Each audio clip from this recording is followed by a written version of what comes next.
Okay, in our last segment, we left off finishing perpetuation of prejudice, and now we're going to look at reducing prejudice.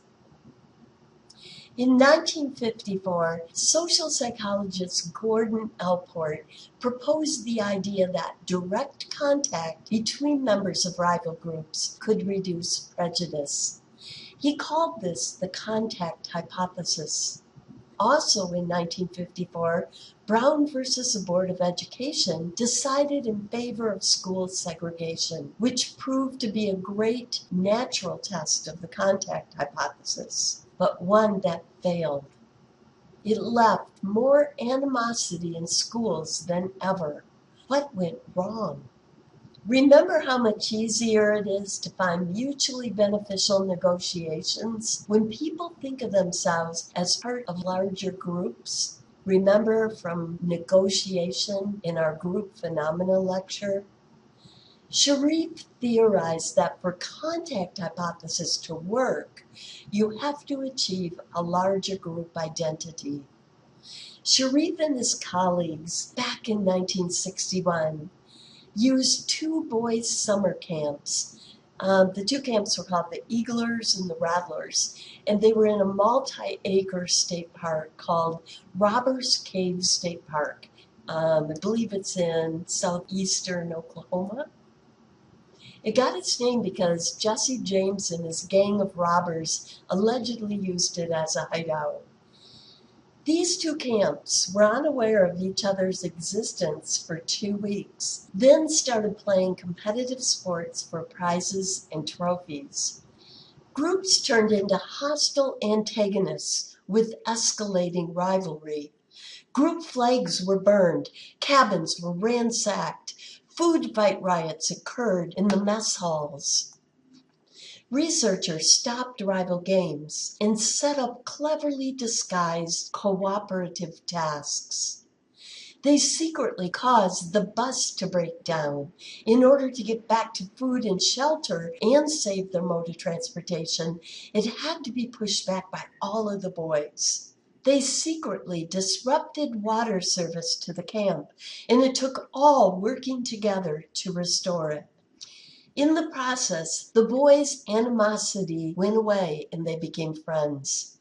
The boys didn't think of each other as Eagles and Rattlers anymore, but really as part of the Robbers Cave Boys Camp. How could competitive sports be reintroduced without reintroducing smaller group identification and prejudice? Think about that. A really great way would be to randomly reassign into teams each day, randomly from the groups combined. Much research has now joined Sharif's in showing that the contact hypothesis only works if these 4 conditions are met. 1, the different group members must be of equal status.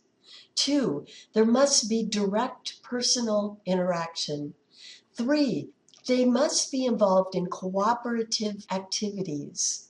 And 4, social norms in that environment must support all of the above. So in the case of school integration, Black students did not have equal status at the schools. Interactions were highly segregated on playground and cafeteria, thus preventing interaction between groups. School is competitive also. Students compete for grades and attention from teachers. Aronson and colleagues studied the criteria and conducted their jigsaw classroom study. They assigned 5th graders to racially mixed groups within a classroom. Over the semester, each time they had a new topic, each member was sent home with a part to learn and to teach to the others. Thus, they were dependent on each other. They were doing a cooperative task. They had to interact with each other extensively in order to learn the lessons and get good grades. Their interactions caused most to become friends. Prejudice was significantly reduced compared to traditional classrooms. So the contact hypothesis only works if a larger group ID is achieved, and for that, all 4 of the aforementioned criteria are needed. Also, prejudice can be reduced through legislation. You might think at first that anti-discrimination laws would just make matters worse. That is often true in the short run, but in the long run, hearts and minds often follow. Think of the example of the seatbelt law. When it first came into effect, people were not happy campers. But now they appreciate it, and most of them comply willingly. Also, this is the only way minority groups can have equal status, is to have protection from discrimination.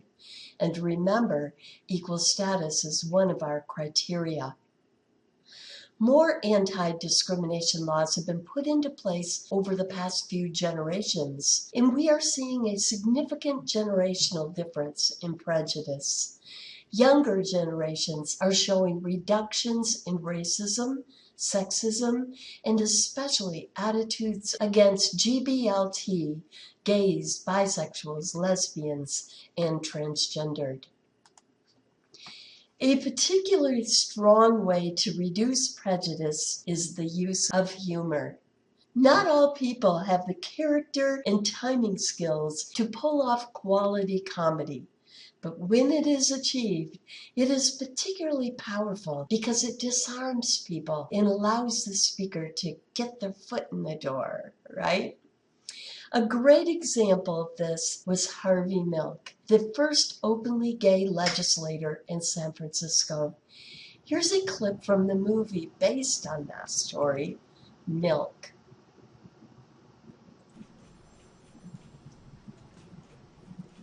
What are you working on, Dan? If you have something to discuss, Harvey, you can have your aide make an appointment with my aide. Dan, I know you're upset about the psychiatric center. What else do you have coming up? Now you need something from me. What do you want me to support the queers against Prop 6? Is that it? We prefer the term gay, Dan. Just as I'm sure you prefer the term Irish American instead of Mick. Harvey, society can't exist without the family. We're not against that. You're not? What, can 2 men reproduce? No. But God knows we keep trying. Here's another great example of using humor to disarm prejudice. This is a clip from an Andrew Denton interview of an ex-Klan leader. In '79, I think you would have been about 22, you went to a radio debate with the Reverend Wade Watts, who was the state leader of the National Association for the Advancement of Coloured People, who'd worked with Martin Luther King. Yes. And when you got to this debate, he held out his hand for you to shake. Yes, he did. Did you hesitate?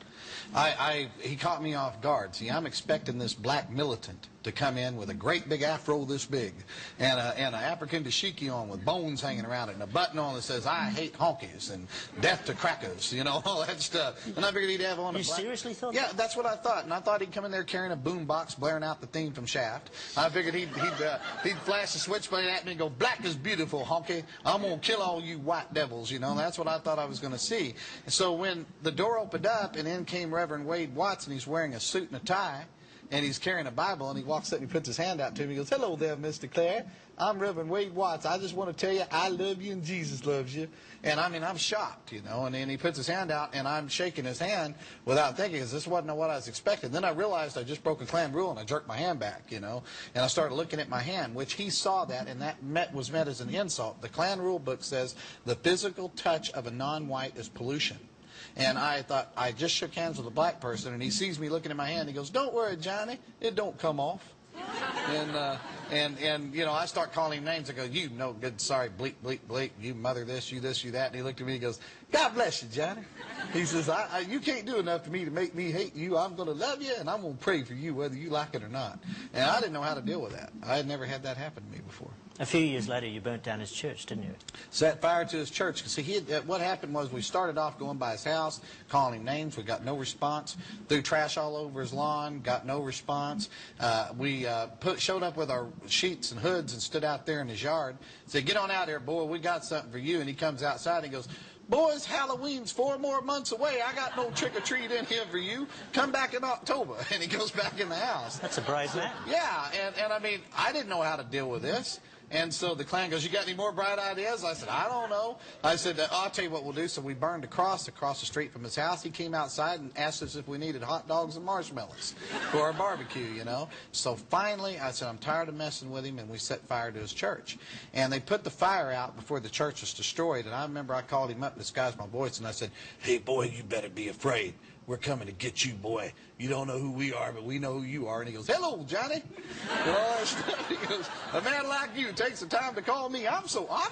And all that stuff. He goes, let me do something to you. He goes, dear Lord, please forgive Johnny for being so stupid. He doesn't mean to be so ornery. He's a good boy trying to get out somewhere in there. And I hung up the phone on him. I said, how dare him. And so the funniest thing that happened with him, though, is I didn't know what to do. And I was at my ropes in. And one day we was watching him, and he went into a restaurant.